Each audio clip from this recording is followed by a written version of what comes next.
Alors. Ah, ça y est.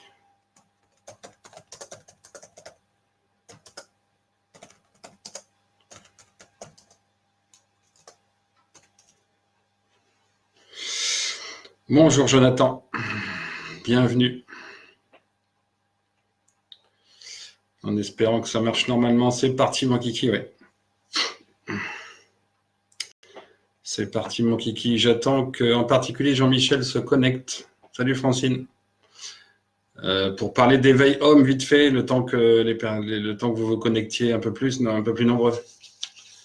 Maureen, Anissa, Jean-Michel, voilà, bienvenue. Merci d'être là. Merci d'être là. Alors le temps qu'il y ait un peu plus de connexion, bonjour Madame Anissa. Le temps que les gens se connectent un peu, je reviens, puisque je vois que Jean-Michel est là.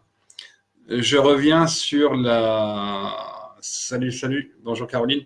Je reviens sur Éveil Homme, c'est une vidéo à laquelle j'ai été invité. Je remercie pour l'invitation, évidemment. Mais il n'y a pas fallu beaucoup d'images pour se rendre compte de la supercherie, qui n'est pas forcément volontaire, hein, mais dans un mysticisme complètement, mais crétin. Et si je dis crétin, c'est parce que, en vérifiant les taux vibratoires, justement, je suis tombé tout de suite sur un 115 000. Et 115 000, désolé, mais c'est minable. Ça montre bien que ce sont des gens qui ne sont pas dans le bon état d'esprit, qui ne sont pas dans la bonne dimension, qui ne sont pas dans la voie universelle, celle de protéger les enfants et de faire découvrir aux gens ce qui se passe.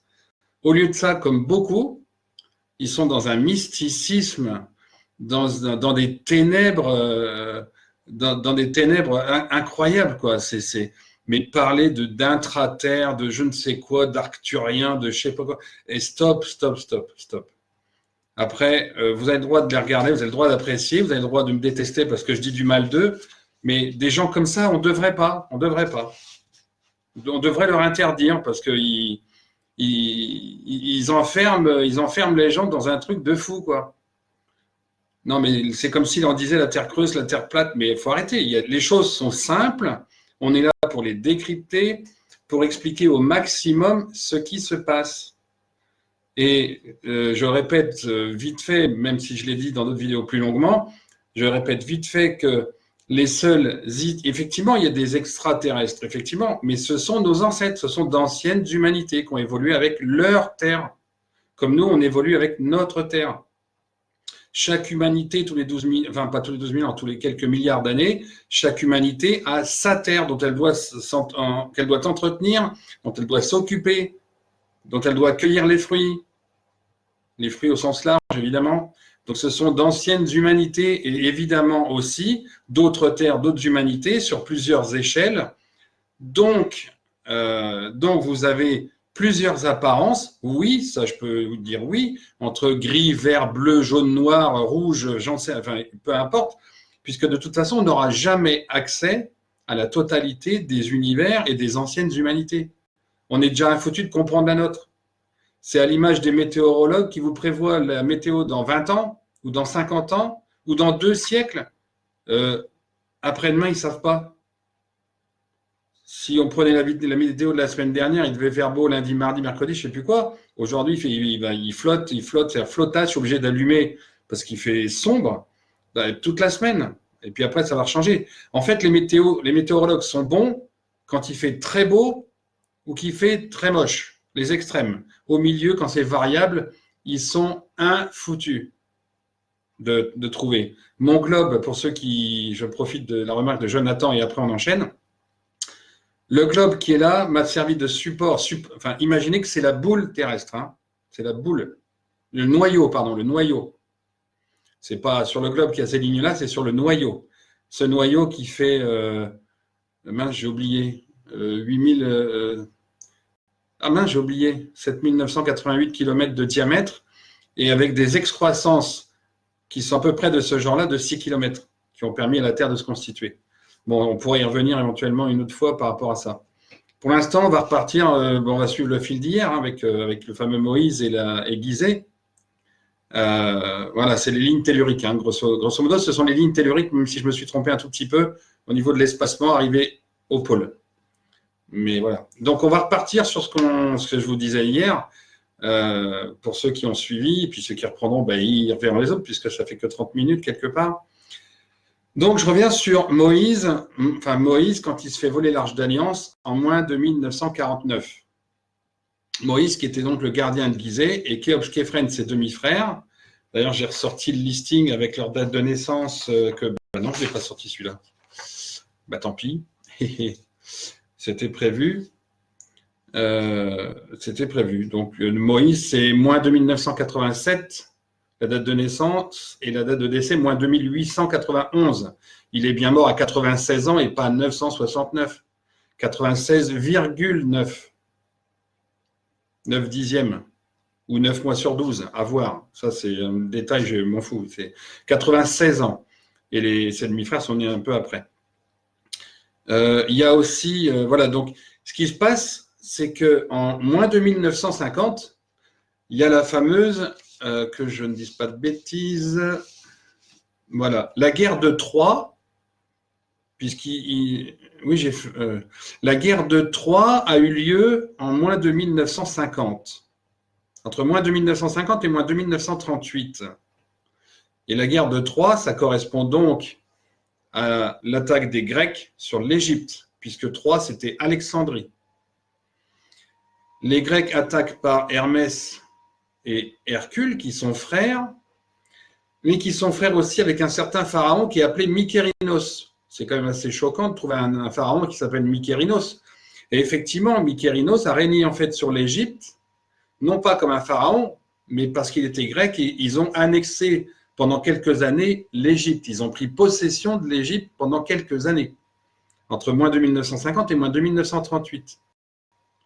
C'est ce qui explique que l'Arche d'Alliance a été volée en moins de 1949, donc un an après, que Moïse a été déchu et viré, mais qu'il n'a pas pu partir avant moins de 1938.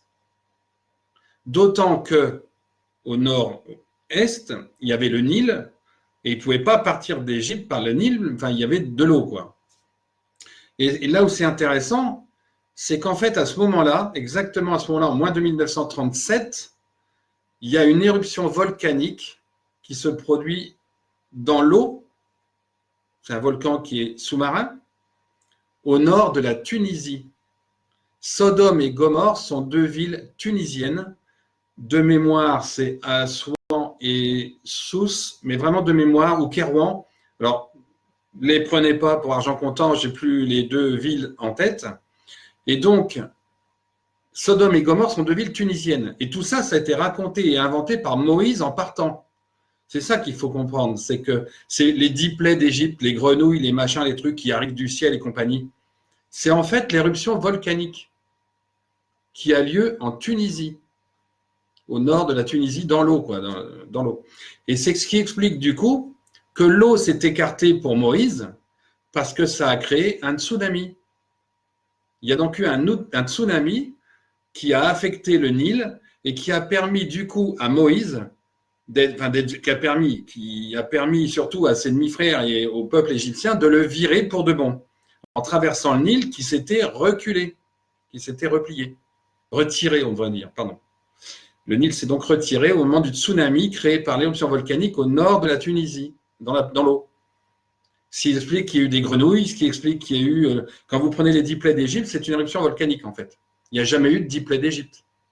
Et d'ailleurs, si vous observez les Écritures, Bible, Testament, machin, le livre de Saint Paul à truc et de bazar, tout ce qui a été réécrit, vous constamment oppose les Juifs aux Égyptiens. Eh oui, mais ce n'est pas les Égyptiens qui ont fait du mal aux Juifs, c'est Moïse qui a tout inventé. Et Moïse, s'il a tout inventé, donc en moins de 1936, il finit par traverser et à partir, avec quelques dizaines de personnes, dont sa femme et sa fille. Et c'est important, sa fille. Sa fille s'appelle Uli, H-U-2-L-I-H. C'est important, vous allez voir après. Parce que Moïse, donc, part vers la terre promise, qui n'est pas promise en fait. Il est surtout viré d'Égypte. Il est viré, frustré, et l'âme de Moïse, d'ailleurs, on la retrouve, c'est l'âme de Napoléon, ou l'âme de Macron, ou l'âme de Machiavel. Tous ces personnages-là, il y en a 7 ou 8 qui sont vraiment diaboliques et machiavéliques. on les retrouve, enfin, ils sont en 2 fois 3 ou 4, si je me fais comprendre. Il y en a 4 qui ont la même âme, 3 qui ont la même âme, et que des gens pourris, enfin pourris ou tordus, genre Marquis de Sade, Machiavel, Macron, Napoléon, enfin des gens qui ont distordu et qui ont quelque part détruit l'histoire, mais détruit aussi les secrets. Donc Moïse finit par partir en moins de 1936 et il erre un certain nombre d'années, à savoir 13 ans, et il arrive en territoire cananéen en moins de 1923. Et là, il tombe sur un chef cananéen qui s'appelle, tenez-vous bien, parce que là c'est un truc de fou, il s'appelle Rahel, R-A-H-E-L. Encore un prénom qui est utilisé en bande dessinée, qui est utilisé, et c'est pas utilisé pour rien. Hein. Donc vous avez Moïse, Rahel. Moïse, Rahel, ok. Pourquoi ça s'est appelé Israël? Ça me paraît clair, non? Moïse, Rahel. Bon. Alors pourquoi ça s'est appelé Israël? Parce qu'il y a l'alliance en fait des deux peuples, Moïse-Israël. Mais l'alliance, elle est basée sur les mensonges de Moïse, qui prétend avoir trouvé des tablettes alors que c'est lui qui les a fait graver. Je vous rappelle qu'il avait l'accès à l'Arche d'Alliance dans la pyramide de Gizeh. Donc il a fait croire que c'était lui le prophète. Et c'est sur ça que repose aujourd'hui le mensonge sioniste et le judaïsme en général. C'est sur ça que repose le monothéisme et qu'ont été créés les polythéismes qui ne devraient même pas exister. Il n'y a jamais eu de dieu grec ni égyptien, je vous l'ai dit hier ou avant-hier. Donc Moïse, Rahel. Et Moïse embobine tellement Rahel que les 12 tribus qui étaient dispatchées autour de ce territoire cananéen, suivant la rose des vents, améliorée, sur les 12 tribus sont réparties, et Moïse met finalement la main dessus en se faisant passer pour un prophète. Vous voyez? Et l'union va encore plus loin, et vous allez voir que c'est quand même quelque chose d'assez scotchant. L'histoire va encore plus loin, parce que Uli, la fille de Moïse, du coup, se marie, s'unit au fils de Rahel, dont j'ai oublié le nom, mais c'est un nom un peu tordu, s'unit avec le fils de Rahel, et l'union des deux va donner 2 enfants, mais pas un garçon, une fille. Rappelez-vous hier ce que je vous ai dit sur les civilisations légitimes, le choix du roi, garçon et fille. Là, ça sera 2 garçons. Et tenez-vous bien, accrochez-vous bien, les 2 enfants en question, c'est Abel et Caïn. Et on retrouve encore ce mensonge supplémentaire, Abel et Caïn, Adam et Ève, machin. Pour ce fameux judaïsme, Adam et Ève, c'est Moïse, quoi. Ben non. Abel et Caïn, ce sont 2 garçons qui sont les petits-enfants de Moïse. Ils naissent en moins de 1914 et moins de 1911. Et pour info, Abel et Caïn, si vous mélangez un peu les lettres, vous faites un bogle ou vous mettez dans un shaker, alors pas trop de sauce parce que ça pique déjà. Abel et Caïn, quand vous mélangez, que vous mettez dans l'ordre, vous écrivez le mot cannibale. Vous écrivez le mot cannibale avec Abel et Caïn, on aurait pu l'écrire autrement sans savoir que ce sont les petits-enfants de Moïse, mais quelque part, ça donne un peu de crédit à ce qui est en train de se passer et aux fameuses écritures du milieu du XVIIIe siècle voulues par les sionistes. Ils ont réécrit toute l'histoire, y compris Moïse. Vous voyez, les Égyptiens ont viré Moïse. Moïse, c'est un ancien pharaon, pas pharaon. En l'occurrence, c'est un roi parce que les pharaons, il fallait qu'ils aient des enfants, des enfants, des enfants, que leurs enfants aient des enfants et qu'ils atteignent 80 ans. Pour être pharaon, il fallait avoir 80 ans et 3 générations derrière. Il y avait des conditions. Rappelez-vous, je vous ai dit qu'ils vivaient pratiquement tous au-delà de 89,8, donc 90 ans. Voilà, donc on arrive à Abel et Caïn qui deviennent du coup l'emblème de Moïse, quoi. Enfin l'emblème de la suite, de ce qui va se passer derrière. Alors, je n'ai pas fouillé un peu plus sur Abel et Caïn, savoir s'il n'y en a pas un des deux qui était particulier, puisqu'il y en a un des deux qui a tué l'autre, a priori. Je ne l'ai pas vérifié. Mais c'est Abel et Caïn, moins de 1914, moins de 1911. Et de là naît, quelque part, Moïse, Rahel, Israël. Voilà pourquoi le nom d'Israël, il vient de là. Hein. Ah ben la Bible, tout est faux dans la Bible. Nathalie, bienvenue. Bienvenue à tous ceux qui sont arrivés depuis. La Bible, bien sûr, tout est faux, sauf les paraboles, les 39 paraboles, qui sont des modèles comportementalistes, c'est-à-dire de la façon dont on doit agir pour être bien, quoi, en fait. C'est des modèles, je dirais presque des modèles de vertu, à condition de les décrypter. Mais comme c'était compliqué, c'est resté en l'état. Tout le reste, c'est du pipeau de chez pipeau. Toutes les religions sont fausses, hein. Toutes. Les dieux égyptiens, grecs et autres n'ont jamais existé. Le polythéisme n'a jamais, jamais existé. Si ce ne sont les éléments divinisés, la lune, le soleil, la terre, l'eau, le vent, l'air, le feu, oui.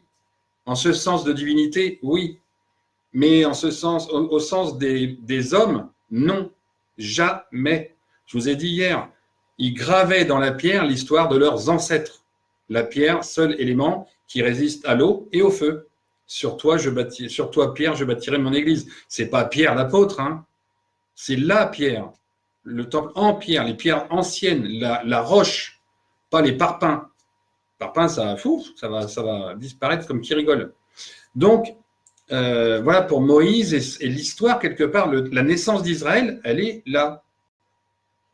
Moins 2914, moins 2911 avec Abel et Caïn.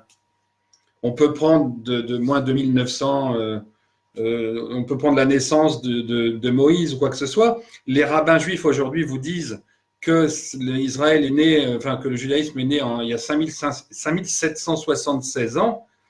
Bon, il suffit de regarder quand ça tombe, mais on est à peu près là-dedans. Il ne faut pas rentrer dedans. Ça dépend dans quoi. Voilà, donc l'Israël vient de là. Et après, il y a tout un tas de. Après, l'histoire entre ce moment-là et le reste, tout simplement, hein, vous avez du coup, dès ce moment-là, vous avez le cananéen qui devient qui est en quelque sorte l'ancêtre du palestinien. Et le mélange fera justement qu'il y a des. Aujourd'hui, il y a des gens qui sont israéliens, qui sont un mélange, entre guillemets, de palestiniens et d'israéliens d'origine, puisque ça a été un mélange entre Moïse et Raël. Hein. Raël, le chef cananéen, R-A-H-E-L. Alors le nom après, Israël, quelque part, voilà, il vient de là. Hein. C'est pas, ils peuvent vous expliquer ce qu'ils veulent. Hein. Ça vient de là. Moïse, Raël. Alors après, je vais rester dans ce coin, dans cette région, parce qu'il y a plein de choses à dire, éventuellement sur l'histoire l'histoire de cette invasion des Troyens, voilà, comme le dit Francine, des croyances païennes, hein, comme tous les peuples étaient païens, sauf les Juifs, qui ont inversé la parabole. L'histoire de l'invasion troyenne.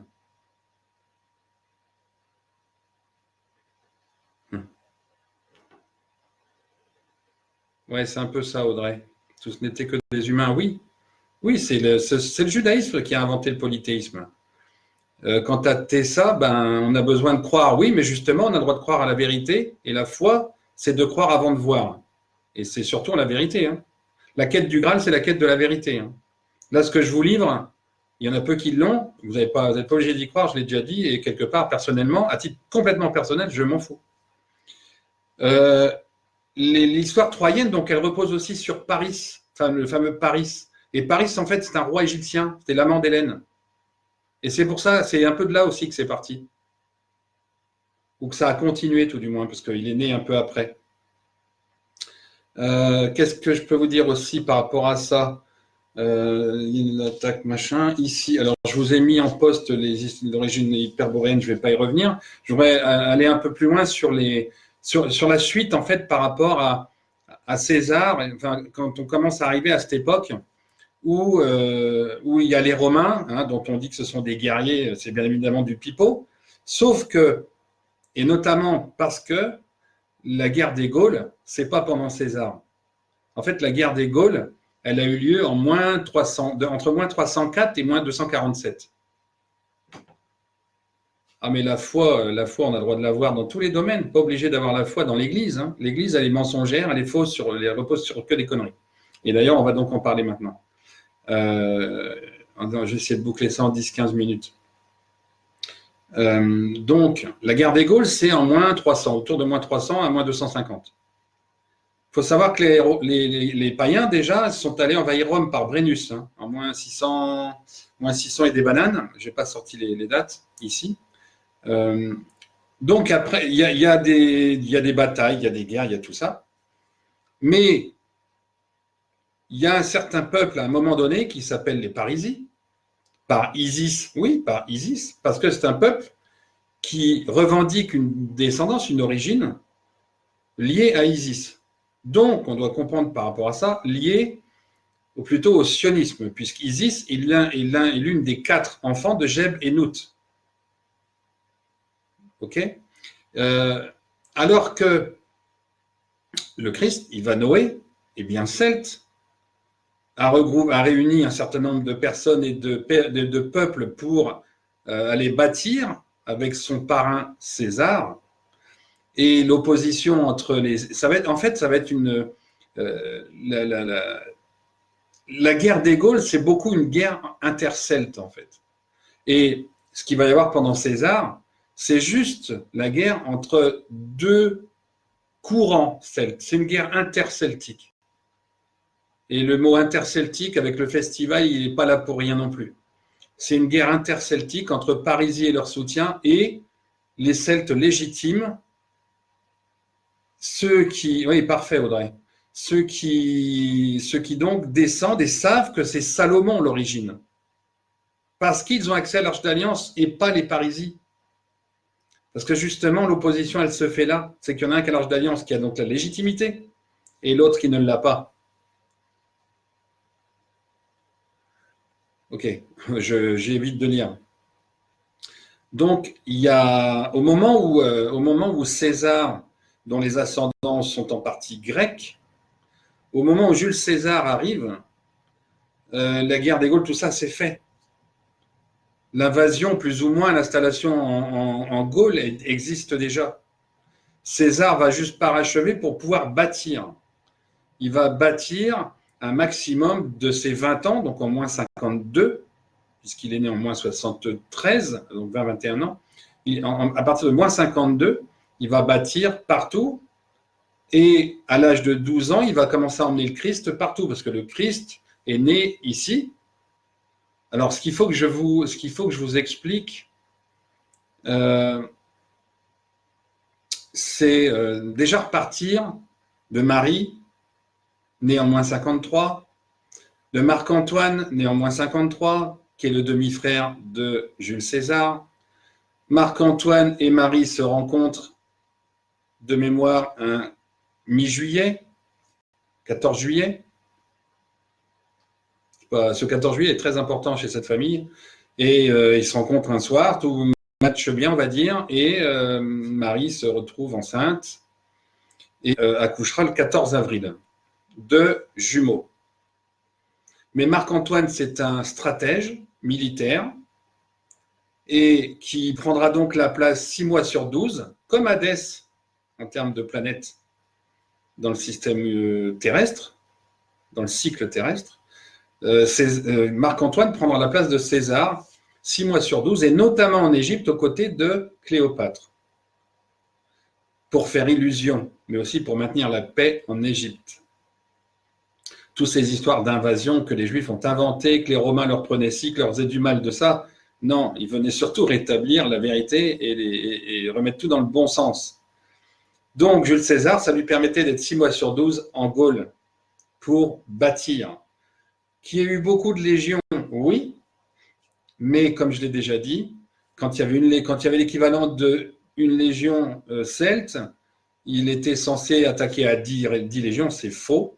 C'était 2 contre 1, voire 4 contre 1, et les 6 autres, c'était plutôt des ouvriers et des bâtisseurs, qui étaient quand même là en appui s'il fallait, et qui ont énormément bâti, énormément construit, partout, de toute façon, tout est construit dans les sous-sols. Et pendant ce temps-là, donc, il y a eu ces constructions. Il y a eu la construction de ce que j'appelle Arcadie, qui est donc le futur noyau où a accouché Marie. Hein, donc, le Christ est né à... Arcadie, c'est le redémarrage. C'est l'assemblage de l'arche, et du berceau. Le berceau, c'est l'arc vers le haut, et l'arche de Dieu, c'est le berceau à l'envers. Donc c'est un 0, ça veut dire, c'est encore le 0. Les colonnes, c'est les 1. 1 et 0, cycle binaire, encore une fois. Alors, c'est assez compliqué, enfin, c'est compliqué, il y a de quoi vite se mélanger. Donc, Marc-Antoine et Marie auront donc un enfant, enfin des jumeaux du coup, mais Marie sera obligée de fuir par rapport à Hérode. Donc, elle ira accoucher en moins 33. D'ailleurs, je vous dis une connerie pour Hérode. Elle ira accoucher en moins 33, donc en Gaule, pour éviter un peu tout ce qui se faisait du côté de Jérusalem et compagnie. Le Christ naît là. César, en moins 5, est en combat à Lutèce. En moins 4, à Alésia. Ou l'inverse d'ailleurs. Oui, c'est l'inverse. Non, c'est dans ce sens-là. Moins 5, Lutèce, moins 4, Alésia. Et quand il gagne, puisque Vercingétorix est le fils de Camulogène, donc des Parisis, je rappelle qu'Alésia, c'est à Montolivet dans le 77, et non pas... Pour la petite histoire, Alésia, le nom d'Alice Sainte-Reine vient d'Alésia Alicia, qui est la première fille de Vercingétorix. C'est en l'honneur de leur première fille, avec sa femme qui était Burgonde. Burgonde ou Arverne, peu importe sur l'histoire. Alicia, Alésia, Alice Sainte-Reine, c'est parce que c'est la fille de Vercingétorix, la première fille. Mais lui, il est Parisis, fils de Camulogène, chef Parisis, qui lutte contre César, en moins 5 et pas en moins je ne sais pas combien. En moins 5, et donc Vercingétorix voudra venger son père, parce que son père est tué en moins 5. Vercingétorix sera tué en moins 4. Et leurs deux corps sont d'ailleurs sous un bois de chêne, sous une chênaie du côté de Montolivet. Et César, au moment d'aller retrouver Arcadie, puisque on est en décembre, le 22 décembre, au moment de retourner à Arcadie, qui se trouve à 10-15 km de là, il se fait surprendre par un autre frère de Vercingétorix, qui vient le venger et qui finit par tuer César. César meurt en moins 4, et Marc-Antoine n'est pas au courant de rien, puisqu'il, lui, il est resté en Égypte ou éventuellement à Rome de temps en temps. Et le Christ et la famille décident en moins 4 de descendre sur Jérusalem et sur l'Égypte, dans cette région-là, dans ces contrées-là, pour aller annoncer à Marc-Antoine que son demi-frère est décédé, a été tué. Et c'est là qu'il rencontre Marie-Madeleine, en moins 4 ans avant le changement d'ère. Il rencontre Marie-Madeleine, et puis il commence justement à prophétiser, à raconter un peu partout. En moins 4, il a 29 ans. Il a construit pendant 17 ans en Gaule avec son parrain, Jules César. Il est allé partout avec lui entre ses 12 et 29 ans. Et donc, à 29 ans, il retourne en Galilée et il rencontre Marie-Madeleine, qui est la fille du roi Arétas IV, roi nabatéen, qui se retrouve isolé dans une auberge parce que, justement, ils ont été virés de chez eux par des Babyloniens de mémoire. Donc, c'est de là que commence un peu le côté apôtre, le côté évangile, machin, entre moins 4 et le basculement moins 1. Alors, je passe quelques détails parce que sinon, il faudrait refaire au moins 1 heure. Il y aura, avec Marie-Madeleine, donc un enfant qui naîtra le 29 novembre, moins 1, le Messie, l'alliance nouvelle. Je vous rappelle que la première alliance, c'est Salomon Ier. C'est l'union de Salomé, reine de Saba, et de Simon, roi gaélique. Et la première alliance, c'est donc leur union à eux qui donnera un garçon et une fille. Là, on a donc Marie-Madeleine et le Christ qui auront un fils, donc 29 novembre moins 1, et des jumelles au passage de l'an 10 à 11. C'est 10 ans plus tard. Des jumelles Marianne et Marilyn. Mariam Anna, Mariam Lina. Et donc, ce Messie qui arrive 29 novembre moins 1, il y a un baptême qui s'appelle la Seine, sur laquelle il y a 2 filles, Marie-Madeleine, Jézabel, qui est un enfant qu'a eu Joseph avec Marie après, 4 ans après. Il y a normalement un rouquin, le rouquin c'est Judas, Judas était rouquin. Et puis, pendant la scène, donc vous avez ces soi-disant, enfin ces apôtres qui sont en fait des membres de la famille. Hein. Et puis un peu plus tard, donc encore, vous avez le alors le 13 décembre, le vendredi 13, vous avez donc le Christ qui est arrêté. Et puis vous avez le 25 ou 26 décembre, la Pâque juive, où il y a la fameuse crucifixion. Mais sur la croix, c'est Judas, c'est pas Christ en fait. Hein. Il y a un changement de personne à la deuxième étape du chemin de croix officiel de l'Église. Deuxième étape. Où il y a du monde autour et il y a un échange. Donc il n'y a pas de crucifixion, enfin il n'y a pas de crucifixion du Christ, il n'y a pas de résurrection. Mais le judaïsme naît encore plus fort à ce moment-là, puisqu'il y a une inversion des symboles. Et de là, la famille, après la crucifixion, remontera voir, je retourne voir le Père, il retourne donc en Gaule, chez eux. Sachant qu'à ce moment-là de la crucifixion, il y a Marc-Antoine qui est assassiné et l'Arche d'Alliance qui est volée. Il faut savoir aussi que si le Christ n'a pas été condamné, c'est parce que Ponce Pilate, c'est un cousin germain de Marie-Madeleine. Alors prenez des notes ou lisez mes bouquins, tout ça c'est récapitulé peut-être un peu plus clairement, vous pouvez prendre le temps, plutôt que là en vidéo. Voilà, il n'y a pas évidemment de résurrection, 3 jours, machin. On voit juste réapparaître 3 jours après, tout simplement parce qu'il récupère de ses blessures et que ça permet de faire croire à la supercherie en fait. Et ça permet justement de pouvoir s'en sortir et se sauver. Et donc, ils remonteront ensuite pour bâtir encore ce qu'est la Gaule, pour continuer l'ouvrage, pour continuer l'œuvre et tout ce qu'ils doivent préparer. Ce qui est là aujourd'hui pour nous, pour l'Apocalypse, c'est la chaleur, pour se réfugier en dessous. Bon, j'y reviendrai, mais bon, j'ai pas forcément été super clair parce que c'est très très conséquent comme période. Et ce qui est sûr, c'est que oui, tout est faux, tout est faux. On a masqué tout un tas de trucs. Et pour information, là aussi, il y en a qui le savent déjà, mais parce que je l'ai déjà dit. Mais cette histoire des tours jumelles, je vous signale, le 11 septembre, c'est le jour de décès du Christ. Hein. Il est décédé un 11 septembre. Ses filles, il a eu des jumelles entre 31 décembre de l'an 10 et 1er janvier de l'an 11, des jumelles. Et il est décédé le 11 septembre. 97, 130 ans. Et ce chiffre, en septembre 97, c'est 999. Décès, la croix, 999. Inversé, vous aurez Judas et le judaïsme et surtout le sionisme. Ah oui, je sais bien que le catéchisme, tout ça, bon, je m'arrête là, on va commenter un peu, mais vite fait. Oui, le catéchisme, ça tombe. Oui, l'histoire, ça tombe. Oui, la République, l'histoire, ça tombe. L'Église, tout. Parce que tout a été bâti. Enfin, je pense qu'avec les éléments que je vous ai donnés, vous aurez compris. Après, je diffuse de temps en temps les états civils et puis, bon, je le résume dans les bouquins. Le 3e, c'est pour l'hiver, donc je vais récapituler tout ça, tout ce qui est à peu près nouveau. Ça, c'était déjà dans le 1er. Mais on a bien évidemment, bonjour Françoise.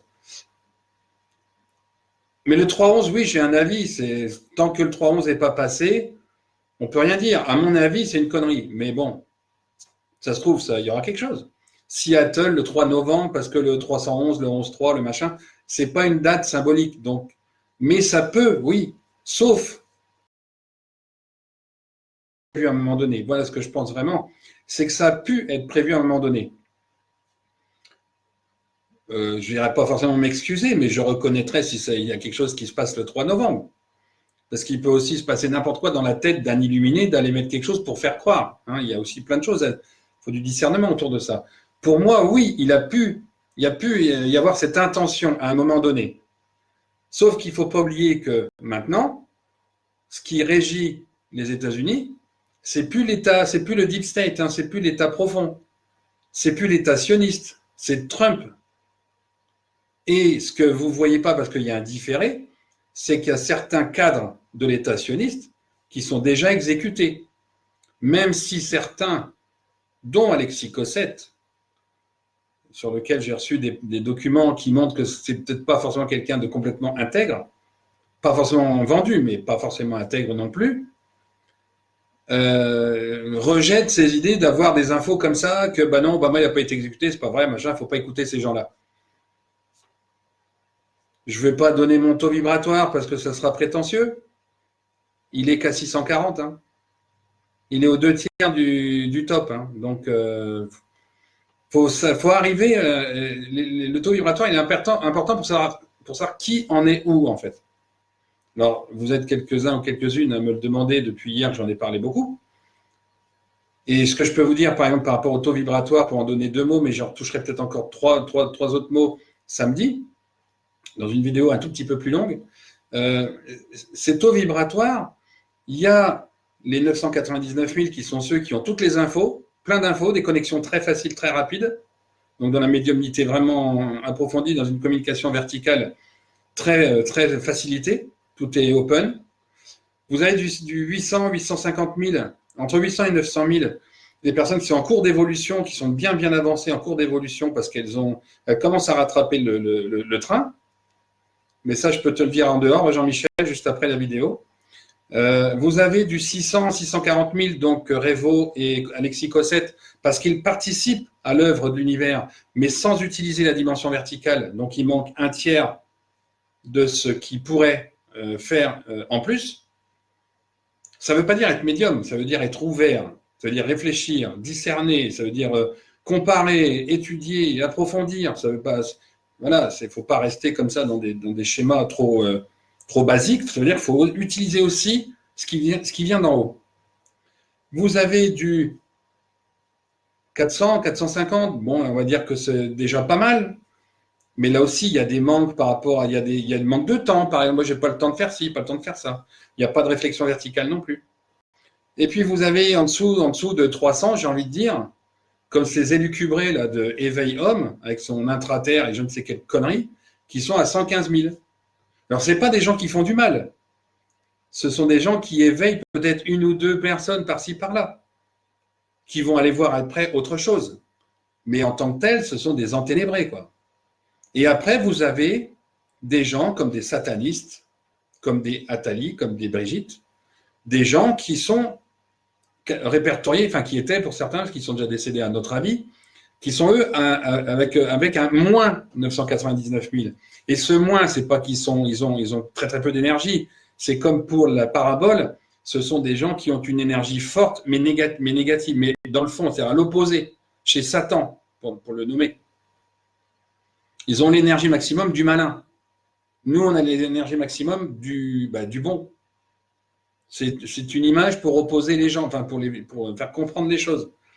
Mais à 115 000, ce sont, pour élever son taux vibratoire, et je le redirai samedi, il faut absolument comprendre que pour l'univers, c'est l'âge d'or qui arrive, c'est donc le monde des enfants. Le matriarcat, au sens, c'est la femme, c'est sacré. L'être humain en général, c'est sacré, évidemment. Les femmes et les enfants d'abord. L'univers se charge du reste.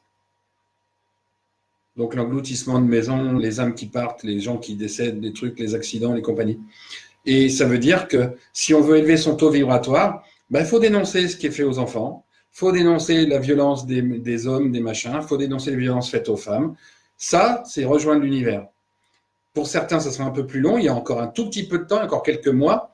L'univers étant, lui, à 999 000, par le biais de l'eau en particulier, puisque la mémoire de l'eau fait qu'on a 70% qui peuvent être régénérés facilement et qui gagnent après le corps, puisque l'eau est partout.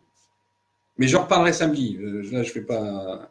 Il y a déjà eu pas mal d'informations. J'espère que vous aviez un calepin, ou en tout cas, quand vous la regarderez à nouveau pour certains, prenez un calepin, notez ou achetez les livres, puisqu'il y a un certain nombre d'informations déjà qui sont dedans.